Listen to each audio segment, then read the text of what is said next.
السلام عليكم. تعالوا يلا بارت 2 من الفيديو بتاع هايبر وان.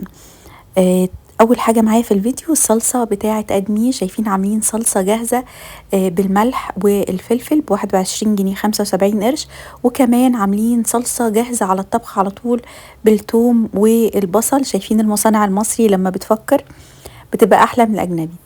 ده شاور جل اسمه بيور. الشاور جل ده انا مجرباه من قبل كمان المقاطعه، وده سعره 35 جنيه، والروايح بتاعته بجد رهيبه. الناس اللي بتحب المسك والعود والورد عاملين روايح جميله منه. في كمان شامبو اسمه بيور برضو عاملين منه بالنخاع وبالثوم وبجوز الهند وبزيت الزيتون. بجد كله جميل وريحته حلوه جدا، وده سعره 60 جنيه بدل 92 جنيه ونص. برضو في كميات رهيبة من الشامبوهات المصري. برضو منك عاملة بقى قلبان، عاملين شامبو ب35 جنيه بدل 40 جنيه. في بقى المنك في منه شامبو، في منه كمان كونديشنر، وفي منه حمام كريم. عامل كل المنتجات بتاعة البشرة منك بصراحة. عاملين وغيروا شكل العبوات بتاعتهم بقت كمان جميلة. ده ايفا برضو عاملين شامبو للقشرة وشامبو عادي. الشامبو العادي اللي هو بالكيراتين ب66 جنيه بدل 83 جنيه، وكمان في شامبو تاني عاملينه للقشرة. وبرضو ايفا عاملة كمان كونديشنر.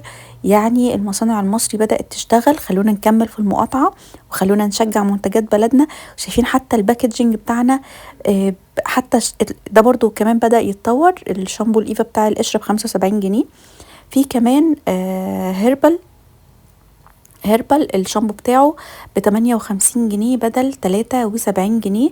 في منه برضو انواع كتير وفي بكذا ريحة، وعاملين كمان منه حمام كريم برضو باشكال مختلفة: توم، نخاع، زيتون، جوز هند. كل دي حمامات كريم. حمام الكريم ب56 جنيه ونص. عشان اكتر حاجة بتسأل عليها الشامبوهات والكريمات، احنا مش لاقيين حاجة او مش لاقيين بدايل. لا يا جماعة، في شركات مصرية. دي مانك اهي، ده الحمام الكريم بتاعها. يبقى عندي مانك وهيربل وعندنا ايفا وعندنا كمان سانسلك مصري. كل دي حاجات موجودة في مصر وشايفين اسعارها. هنوفر كتير جدا جدا لو استخدمناها ورجعنا نشجع تاني حاجة بلدنا. البديل بقى بتاع الديتول في رينول، وعاملين عليه عرض الاتنين مع بعض ب64 جنيه 95 قرش بدل 83 جنيه.